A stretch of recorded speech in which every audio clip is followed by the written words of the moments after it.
Welcome back, ladies and gentlemen, to the season 4 finale coverage of For All Mars Kind. I mean, For All Mankind. But based Sure. off of the ending of this finale, it's kind of For All Mars Kind now. I'm your host, Mario Busto, alongside.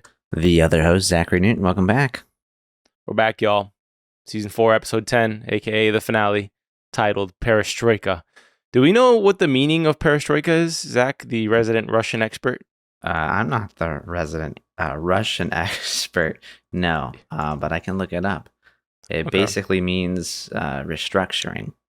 Restructuring. Okay, so there was definitely a restructuring of who holds Goldilocks as the entire ramp up this season. Although this kind of storyline emerged midway through season 4, this whole idea to steal Goldilocks. Yeah.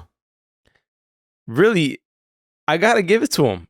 One of the best season finales I've ever watched personally, even if it did have, which I never mind this, that 2-month prior flashback in the beginning of the episode. Clearly, we've mentioned the Chekhov's gun, theory in writing for the most part. It's like kind of like a rule.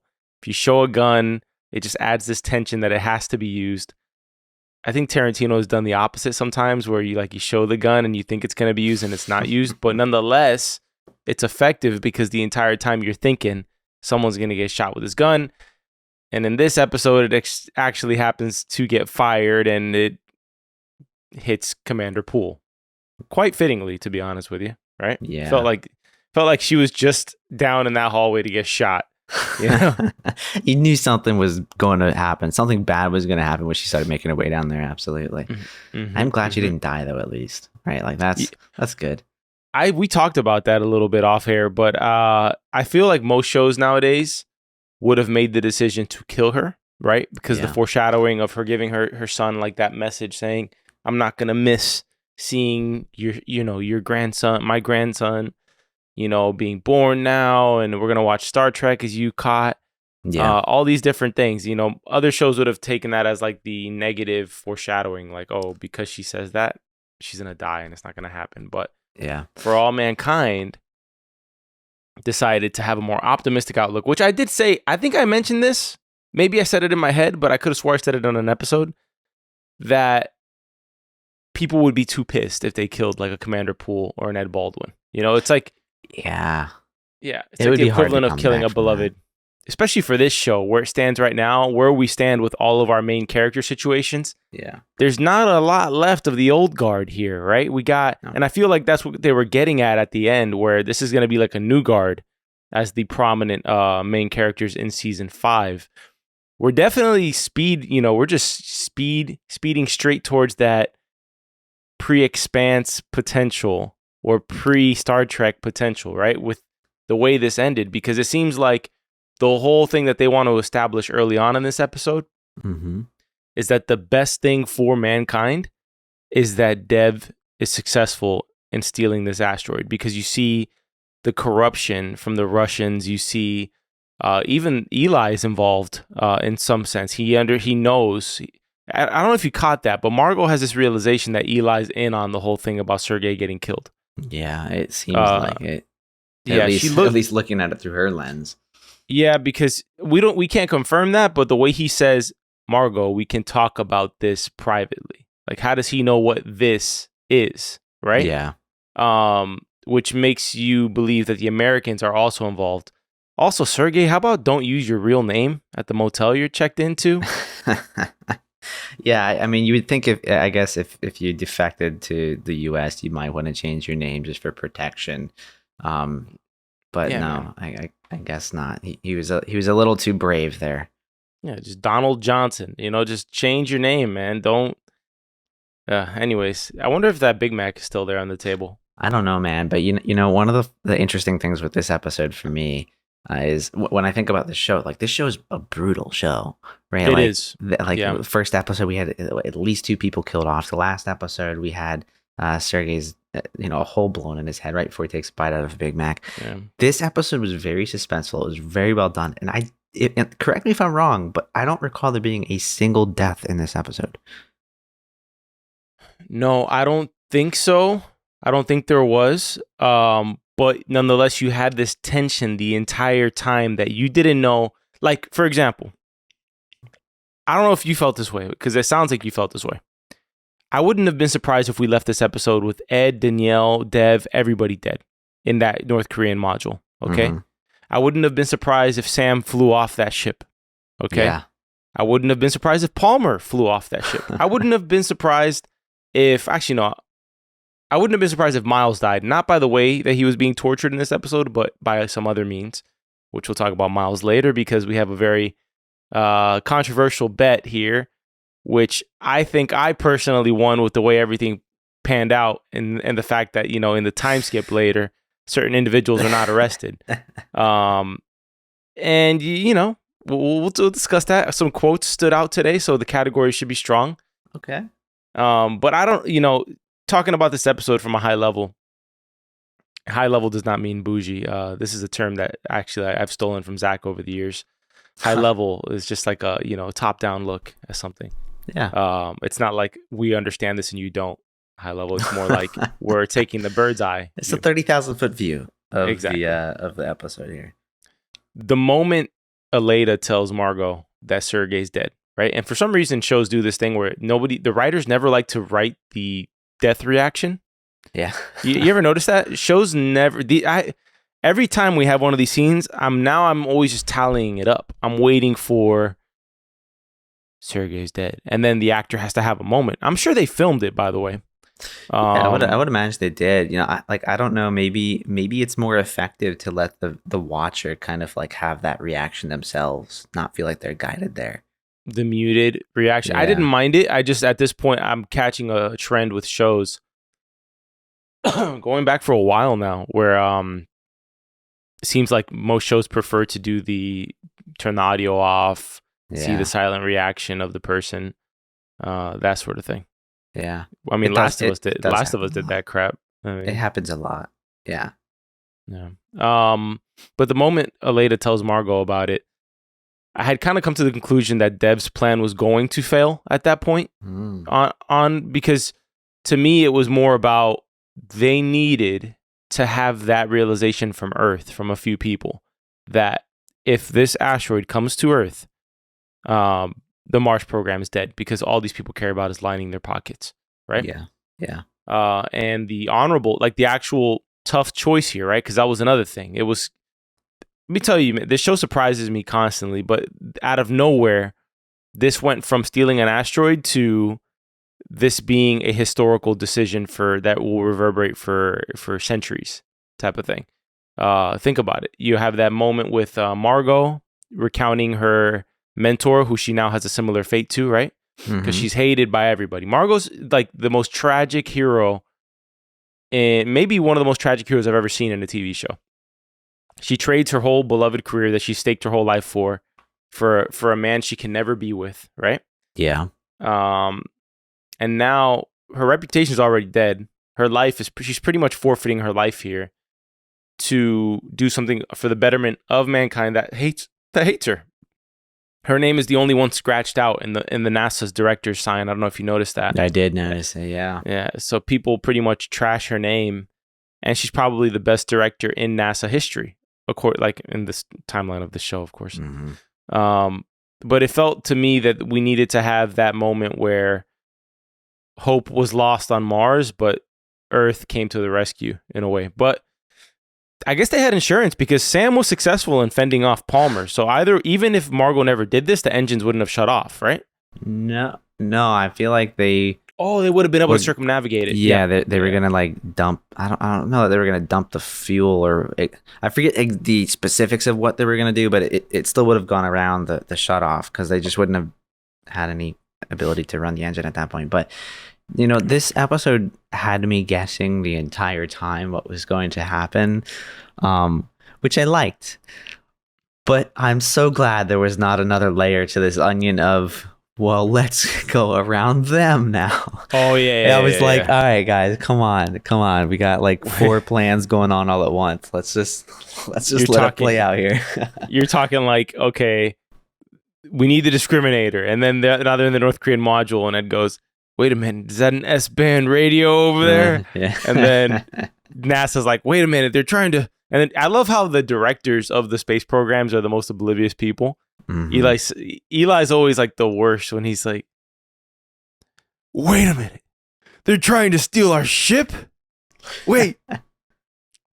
And it's like they are there simply for the audience to catch on to like what's going on. And at that point, they're so late that the audience is yelling at them like, Jesus, these are the leaders of the they are a bit slow. Don't forget that there's quite a delay. There's like a few minute delay between everything that happens on Mars and there. So 5 minutes. Yeah, I guess that's just why they're all really slow. We get like 5 minutes of solid content playing out, and then we get the reaction from Eli. He's busy thinking about those little fried fish with those potatoes in Russia. Yeah. Sounded pretty fire, that meal. I'm not gonna lie. It does sound good. How about the whole, going back to what you were saying, I agree with you.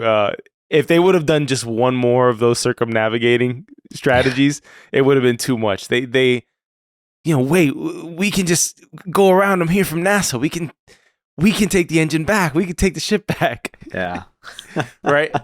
And then it would have been one more. It would have been like Dev saying, all right, now we got to go to the freaking, I don't know what module they would have gone to next, but wait a minute. There's disconnect the engine. Yeah. And then, Dev just float goes off in space or something.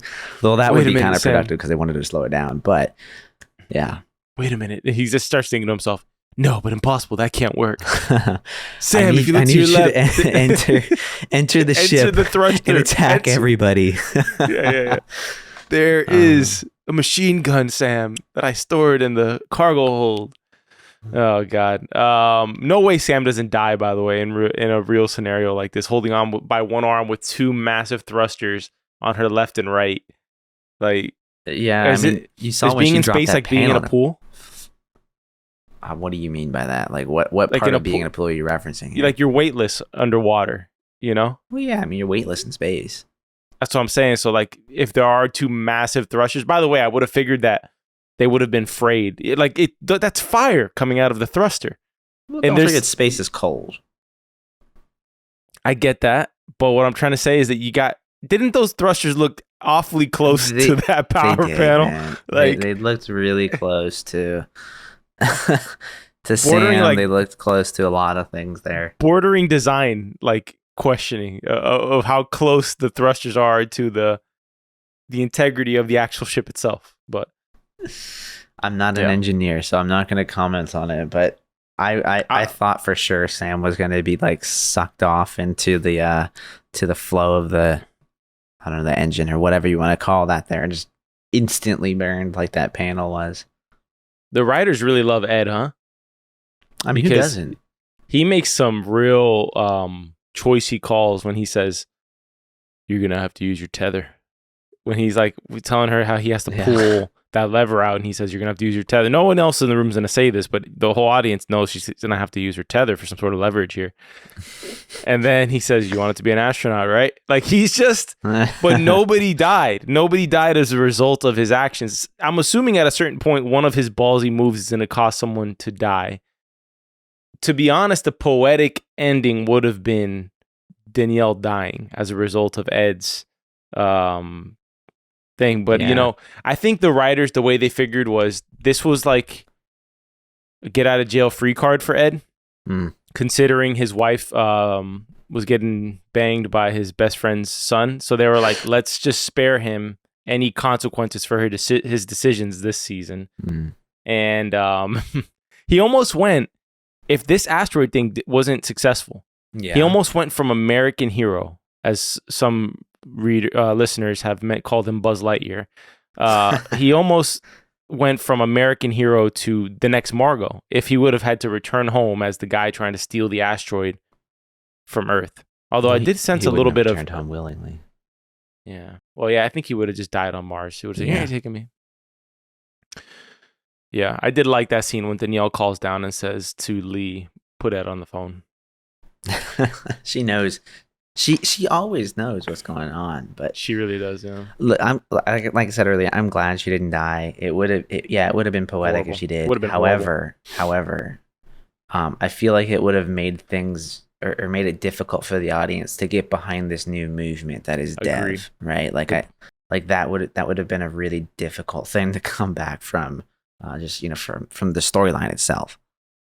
That's a great point. I didn't even think about from that aspect. You're right. If Danielle dies, it starts this whole new movement with a bad taste in your mouth, right? Like you're almost complicit, right? Yeah. Which Danielle was in the right in almost all her decisions. What do you think of the torturing of Miles? Did you think it was excessive? Because I thought it was necessary, to be honest with you, if you were in their position. I thought it was I mean, it was necessary, I think, for the mission. I wasn't happy about it. I mean, like, for all of the things that I think of Miles, like, I like the character, which I think I mentioned for the first time we saw him on screen. Like, I like his character. It's very interesting. So, yeah, I didn't like seeing him get beat up. No, neither did I. He was pretty tough, though. I'll tell you that. He was pretty tough until he slipped up and he mentions his family. And I'm like, yeah. Oh, I just put my head down. I'm like, no. Like, he just gave them the leverage. Which I think everybody can understand there, right? Yeah. That would have been the trump card. And, even the guy, what's his name? Parker? Bishop, something, Michael Bishop? I will tell you. Yeah, Mike Bishop. Yeah, that's right. Mike Bishop is the guy who plays that CIA spy, operative, whatever he is. Yeah. Who's beating the hell out of Miles with his fellow KGB partner there. A little bit too close for comfort, the KGB and CIA, the picture they were trying to draw in this episode. Look at how closely together Russia and the United States are working. Though, I will say this. Think about it. When they're doing this, they have no idea what these people are planning, right? Mm-hmm. So for all they know, it could be some sort of self-destruction, or the loss of lives, at which case something like this does have to occur. Although they had no evidence. We knew that Miles was involved, but they had no clear, decisive evidence until Miles slipped up, right, with the family, other than that little item. But they didn't know how involved he was. Yeah. Nonetheless, I kept on going back and forth, like kind of like questioning myself as I was watching the show. I was like, man, this is excessive. Like, why are they beating the hell out of Miles? But then I'm thinking to myself, if I'm on the other side and this is my only thread, right? Mm-hmm. Then you got to find out what's going on, right? Because people could die. Innocent people could die. So they had to do what they had to do. And at the same time, you're also rooting sort of for the bandits here. But nonetheless, Miles cracks and he still gets saved at the end of the day, which I think salvages my bet, as we'll discuss later. We will discuss it later. But I think this is a great example of why you and I will never be police officers. Oh my gosh. Oh, why? Because we don't think that that's excessive? Yeah. Well, I just, in the sense that, listen, man, what are you going to do? Because here's Miles, like at the end of it, he's like, man, I'm tired of this shit. Mm-hmm. You just stole a 1.2, what was it, like it's worth trillions of dollars, right? A $20 trillion. Yeah. Yes. Okay.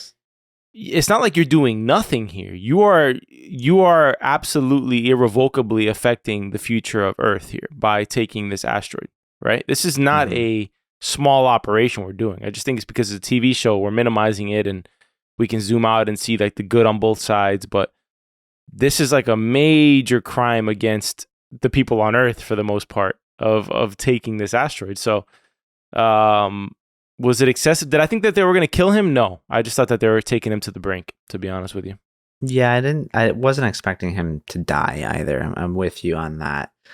But I look, again, I get it. Like this is a massive, valuable thing for all of humanity. And I mean, come on. There's how many billions of people living on Earth, even in this year that, I mean, the show's in, and then you've got 100 people on Mars, maybe. Yeah. Right? Like, it's crazy. Yeah, I kind of get it. Like, I would want The Rock too. Yeah. Yeah. Going onward here, we have a scene with Irina at the end, because it's not just Margo who has consequences for this asteroid. Everybody's going to have repercussions on Earth. There's going to be, when this new season hits, right? Because this is all taking place at the end when they do the time skip to 2012. We do a time skip in the future where there's now already a mining like facility called Kuznetsov or something like that, which is I think named after the astronaut who dies. Kuz. Irina goes back to find her office being pretty much cased by the KGB, which means that she's probably going to be taken down from her position. Eli's definitely going to be taken down, and Gore is going to lose re-election, more than likely, because of this failure. Let's be real. She's probably going to die. She's not just going to be removed from her position. She might die. I don't know if they'll kill her for sure because, look at Sergei. Sergei didn't die. They sent him off to another place, right? So, I don't think that they're, not going to negotiate or figure some way out, but we could even have an Irina Margo reunion at some point in the future where Irina, we see a little bit about Irina because she comes up in this system. We don't know what they're using against her, right? True. So it's not so black and white, and I think that's what that show does. But I definitely think we're heading towards a new season with new players. Obviously Aleida staying. I think Dev is going to be like one of our main characters now, more center focused. And you even see at the end, now that the asteroid's been taken care of, he's now paying attention to Kelly's findings. It was almost like I got to take care of this business first, then I can focus about the scientific findings on Mars. Lee has his family now, so I'm expecting him to be a central character. Mm-hmm. Nobody sacrificed more in this episode than Lee.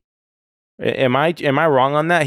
That guy would have certainly been killed if this went wrong. Yeah, no, I think he definitely sacrificed the most. And I mean, hey, at least it paid off in the end. He finally got his wife and what looks like their entire extended family or something coming along the journey.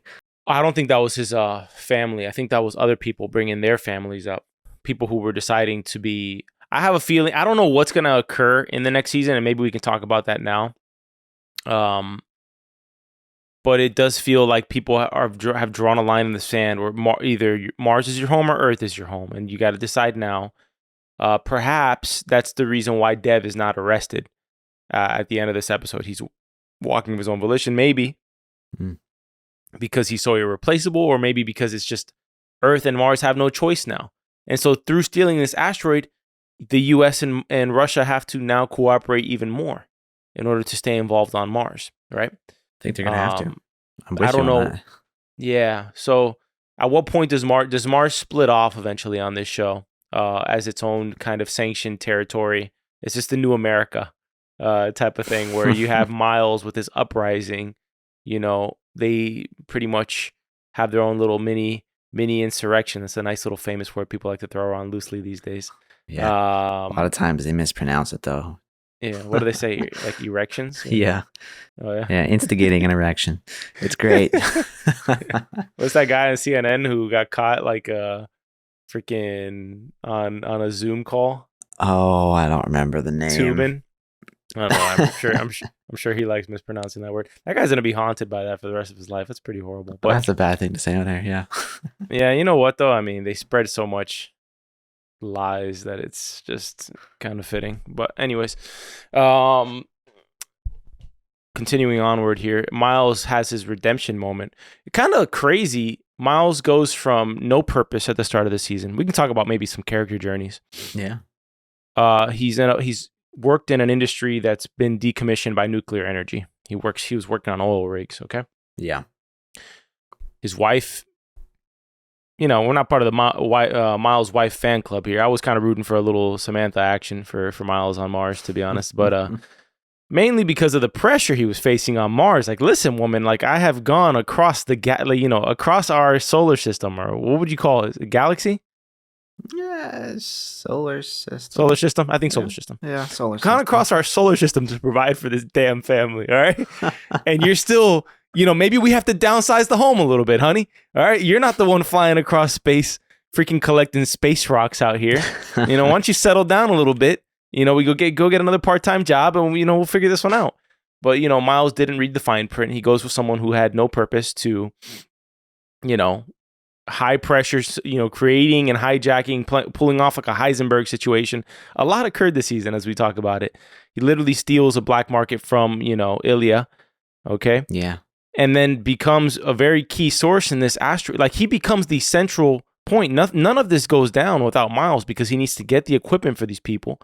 and he needs to facilitate the creation of this shadow ghost ops, as they call it, right? Yeah. So Miles goes from no purpose to one of the most instrumental figures in human history on this show, in lots of ways. Absolutely, yeah. He's kind of like a founding father. Either. No, I don't think so either. And I think Ilya comes to his rescue at the end. So there's even like a little bit of nice. You're giving him, at least it seems that way. Ilya's a good dude. Yeah, he is really good. I'd go have some vodka with him. I agree. Me too.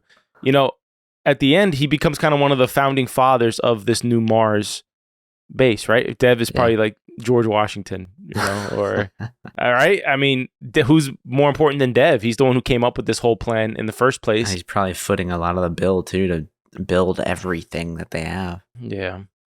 I wonder if Miles is going to bring his family up. They don't seem like the Mars types, you know?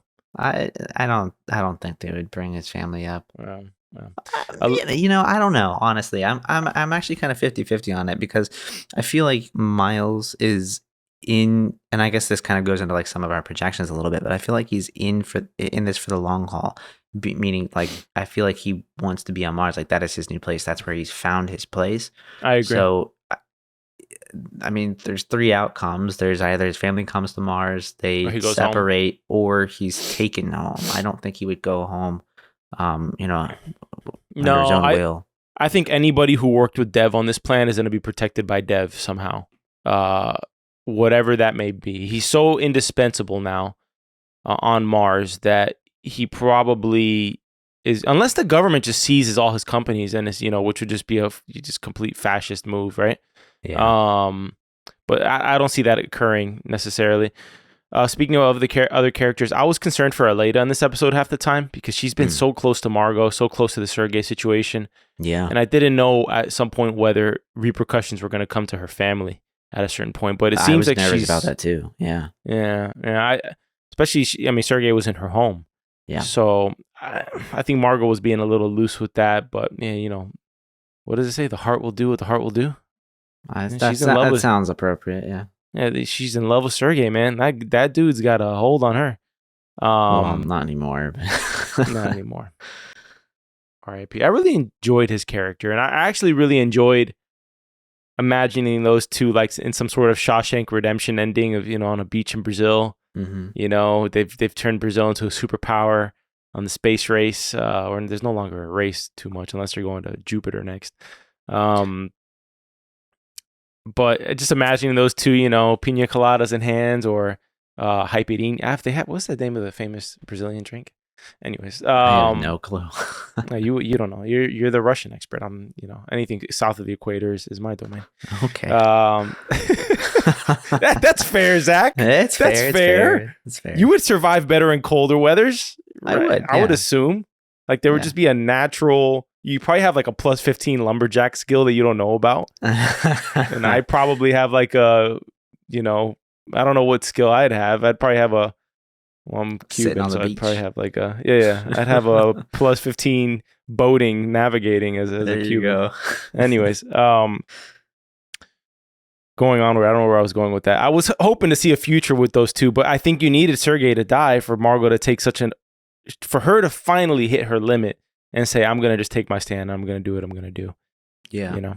Yeah, I do agree with you. I think it was necessary for her to get to where she finally got to. Though it is sad. I like you, I liked the relationship. I liked the character, Sergei's character, a lot. Mm-hmm. I'm glad that nothing happened to anybody else. Nobody in Aleida's family seems to be hurt. I was nervous about that when they were meeting in the previous episodes. How do you know? What if she goes home and it's just all right? Nothing happened on screen, right? So like, there's nothing that's making me worry about them. Hey, that's my rule, bro. You don't see a body on screen. We saw Sergei's body on screen. That's why we know. We saw a hole right through his head on screen. Yeah. Margo, I would assume next season is just in jail. Maybe hopefully a cushy jail, not like a serious offender's jail. But we'll see. Ed. Definitely surviving till next season. I don't know. Maybe he won't be alive. Maybe he dies from here to next season. But he's going to be even older than this. Definitely kind of just like the old frail curmudgeon if on he's base, alive, for sure. And Kelly, who knows? Maybe she's moved on from her widowed life, found someone else. Alex will probably be in his late teens. Yeah. If I had to guess, that would be a cool move. I've always said I think that the show goes naturally towards Alex being a main character, so this will probably be the end of little Alex. Won't see him again. His fondest memory of his grandpa will be him shoving him in a air duct to go. How about that? Without Alex, you don't get the discriminator, right? That's very true. So Alex was instrumental in stealing this damn asteroid. So he's already a little epic hero. Kelly probably continues her groundbreaking research on Mars, and I just think there's going to be a host of new characters that emerge next season, if I had to guess. Do you think it goes immediately past Mars next season? Like we're on to something else? Like they're trying to leave the solar system now? No. Or what do you think occurs? I feel like this will probably turn into maybe a bit more of like a exploration of Mars, right? Like finding life, maybe trying to transform the planet into something that is more sustainable. Maybe that so that there's an actual atmosphere and oxygen on the planet or something like that. If I had to guess, like between those two, I would say it's that. I don't think we're just going to immediately try and jump to another planet. As cool as it would be to explore other planets, I mean, like, look at how much everyone struggled to get here. And, how difficult it's been to stay here. So I don't think we're going to slingshot to another planet next season. No, but this season also felt like a perfect bookend for the show in lots of ways. Yeah. Although not quite, because we didn't see Ed at the end. We didn't get like a last look at some of the characters. We saw Dev and Danielle pretty much, but we didn't see anybody else. So that's the only reason I'd say it's not, and that's why it's open-ended in lots of ways. But with that being said, I think I could totally see them saying, hey, we're going to take like 2 years off and think about the direction we want to take the show in and go from there. The whole cast is decently young, so we could go from there. Anything else you want to touch on or final comments on your part before we go to categories? Man, just overall a really great final episode for the season. I would be happy with this being the last episode if that's what ends up happening. Because I don't think season 5 has been confirmed yet. But man, they really did set this up really well for a 5th season. Yeah, I agree. Well done for all mankinders. Thanks for joining us on this journey. Let's do one last time our categories. All right. Well, let's. Oh, hold on. Sorry, okay. Zach. Yeah, before we get into categories, we may do one more bonus episode on For All Mankind, depending on the comments and emails we get from you. If you want any last comments on For All Mankind, any theories of where the show could be going to from here, make sure you comment, send us an email at contact@soapbox.house. And if we get enough for a show that we deem it's good enough for an episode, we'll do it. All right, Zach. Let's do it. All right, let's start with best scene of the episode. That's going to be a tough one. It's a tough one. Let's not forget, this episode was like almost an hour and a half long. This is a feature film. It's crazy, yeah. Man, I don't know if I can narrow it down to one, but I'll say a couple. I really enjoyed just the whole sequence of Sam having to go outside the ship and that whole tension of that was scene. Great. That one had me on the edge of my seat. I enjoyed Danielle calling down and saying, put Ed on the phone. I did enjoy their conversation and Ed kind of explaining where his head was at. And then I really enjoyed the end. The Danielle being alive, the whole episode would have had a sour note if she died to me. Yeah. And I think that they probably debated that heavily in the writer's room of what they should do with that. And I think they made the right call. To kill her would have been just too much. It would have wounded the audience. It would not have aided, I think, in the story here. Agreed. And I don't think her role's done either. So President Poole in the future does not sound too crazy to me. Well, maybe she'll replace Eli. I don't know. She'd be so much better than Eli. My God. I'm gonna go with the scene with Sam. I do agree with that. Like I said, that one had me on the edge of my seat. The ending of this with seeing, I guess, like Dev and just everything finally coming together, realizing that everybody here is okay. Nobody did die from this whole thing was great. Outside of that, the only other thing that stands out to me was just Miles, sticking it up in the room as he's getting beat up the entire episode. Mm-hmm. It's between that and him starting the riot. Like that was great too. That was a great scene too. I forgot about that. he just walks out of the room like a badass. He's got like everybody starts walking behind him, following him. He's picking up like a wrench or something to beat the crap out of people. He's the unofficial union leader now. So yeah. Right. Well, let's pivot to favorite character of the episode. It's also tough, man. Like there's so much that went down in this. It's very difficult to narrow it to one. So maybe we can do two. All right. I've got. I'm gonna say say Margo. Yeah. And Miles. Possible. Okay. I was gonna do Lee. Oh yeah, Lee. I'll put Lee over Miles. Yeah, I was going back and forth in my mind. I'm like, all right, Miles or Lee. Lee's the one for me in this one, though. Miles did a great job, suffering through his torture. I was happy to see that Lee finally got to meet his family on Mars, which is great. And that opens up a whole interesting story for what could happen in season 5. And then if I have to pick somebody from Earth.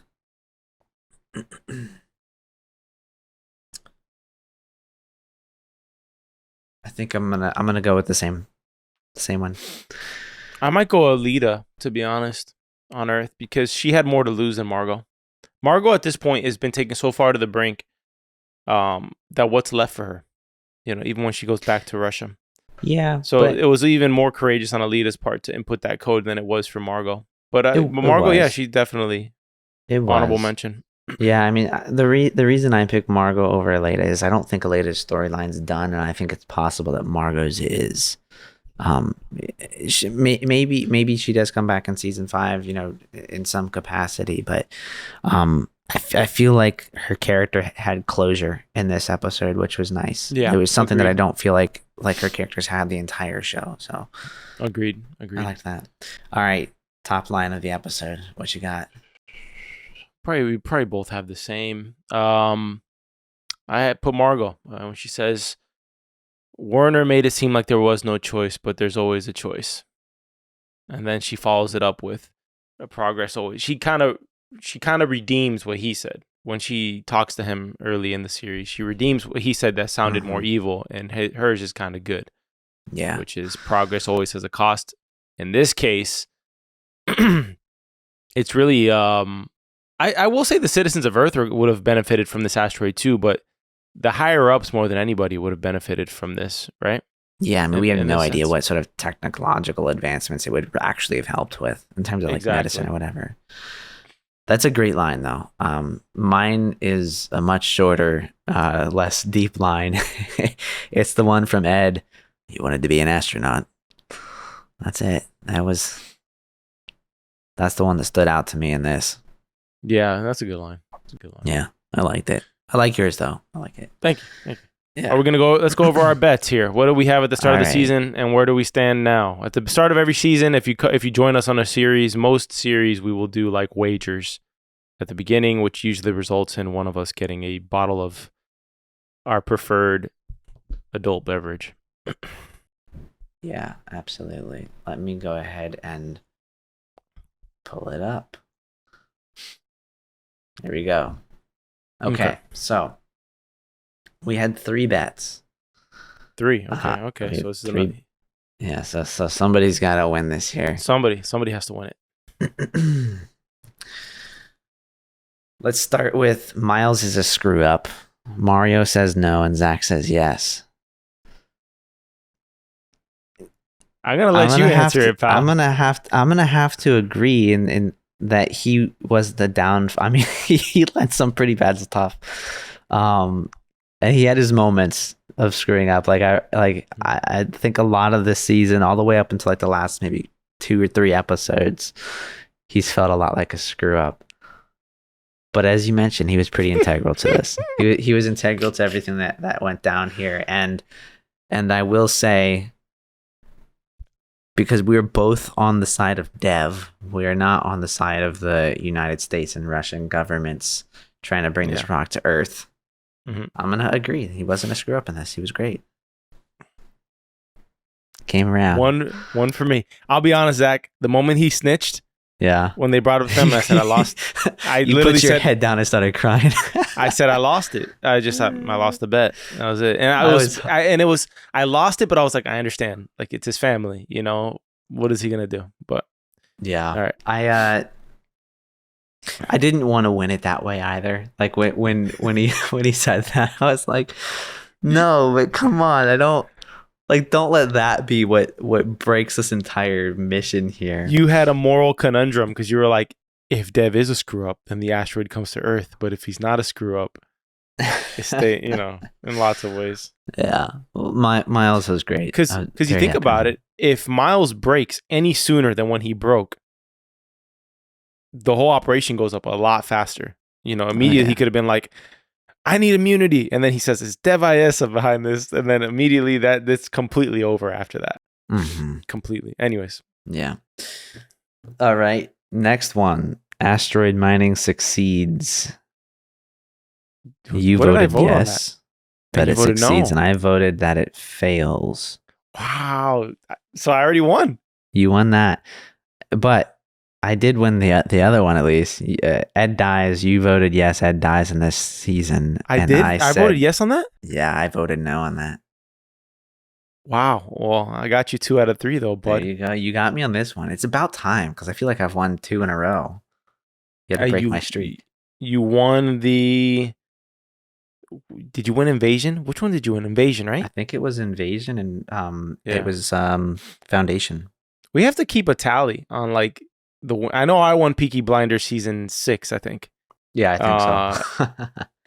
you won that one. I won Invasion and Foundation, if I recall correctly, and then you won this one here. So good job. We're tied, I guess. Hey, I'll take a pack. I'll let you off easy. I'll take a pack of those High Noon vodka seltzers that I brought to your house once. I'll take a pack of those. I'll take. All right. You give me a nice big pack of that, and I'll see you for Masters of Air. All right, we'll do it. Do you want to get into any predictions for a potential season 5, or specifically, I guess the question that I had was, out of the characters that we're aware of, who do you think would be an integral player in a season 5? See, that's about the only thing I can answer. I think Dev, Aleida, Kelly, and Alex. Those are like my 4. I don't know who else will absolutely be integral to this. To this, the whole plot. That's all I can really predict, because I can't. I can see Miles come back, but I don't see him being a central character, and I can see Lee coming back, but I can't see him being. Lee's has like a nice bookend to his character. His wife is up on Mars now. I think we might have a kid from Lee, and then maybe Alex, at some point down the line. Maybe that's because he needs people his age up there at some point, Well, we just got a lot of people arrive, so I mean, there's got to be some procreation happening. Yeah, something. They got to start populating Mars. Yeah. Yeah. How about you? Any predictions on your end? I think that's the good pick. It's Dev, Aleida. Like, we got to have somebody on Earth. I agree with Miles' character. Like, I don't think he's gonna continue. Like, he really felt like a chess piece for this season, right? Like, they needed that random character to fill that hole to make this mission a success. I don't know how relevant he would be in, a season 5 beyond just being known as the guy that runs the black market. Do you outside of that, I think Kelly, Alex, and then we're gonna have a few more kids. Like, we're gonna have to start building up a colony or something. But does Joel Kinnaman come back? I don't think so, man. Like, I mean, I'm You sure think- there's some pictures of him up on a shelf in Kelly's room or something like that. Do we start season 5 with like a flashback or just Grandpa was a great man? It's just like a statue of Ed Baldwin, just very, very, very plausible, right? Like, I mean, because I don't think, to your point, you mentioned earlier, we didn't really get like a nice send off for his character at the end of the episode. We did for Danielle, but we didn't get to focus in on him much. So I do think we're gonna have to get some closure at the beginning of whatever season 5 may or may not be. But I don't think he's going to be in it as a like living, active character or anything like that. Yeah, I agree. But yeah, I don't know how active he can be, but I do think he'll be central for a couple episodes and then might drift off after that. So I mean, maybe we'll get some flashbacks. Who knows? Like maybe he'll appear in some flashbacks there, and we'll kind of see like, I guess, a little bit of how things developed from where they were to 2012. Maybe. All right, that about does it, right, Zach? That does it. That's all I got. That's all she wrote. All right, some housekeeping real quick. Thank you all for tuning in to our For All Mankind series on Story Archives. We hope you enjoyed this season with us. I know we did over here. A little bit of what's going on the channel soon. I'm still in the middle of the Hard Knocks Miami Dolphins series, and we play the Kansas City Chiefs tonight in negative 23-degree wind chill because the Dolphins lost the division to the Buffalo Bills in the last game of the season. And so this perhaps could be the last game of the season tonight, or the Dolphins could upset the world because nobody believes in the Dolphins tonight. And they could win, and then we have to probably go play Pittsburgh or Buffalo next round. But I still have to record a Hard Knocks episode for that, which I hopefully will do before game time today. And after this, we are super behind on Monarch Legacy of Monsters. We're like 4 episodes behind. We're going to just end it with one big episode to recap everything. We've never done an episode this big before with covering so much material. I'm not hyping it up as a big episode. I'm hyping it up as a lot of stuff we have to do. On my end, work has been slammed. In the nature of my work, I work in production, video production. So it's very deadline driven. So I don't know when that one's coming. So I'm not going to do what I did on the previous For All Mankind episode, or 2 previous episodes ago, which was guarantee a date for that episode. It could come Tuesday. It could come Friday. It could come the week after that, or maybe the one after that. I don't know. Probably not that long, but I did it again. I don't think it'll be quite that long, but yeah. And then after this, our only planned show after after For All Mankind is Masters of the Air, premiering January 26th. So we're going to have a little bit of a break here as we have a little bit of a lull. And then we're going to just do that show for a little bit until we figure out what else we're going to mix and match into the channel at that point. So join us for that. As always, subscribe. Leave us a review.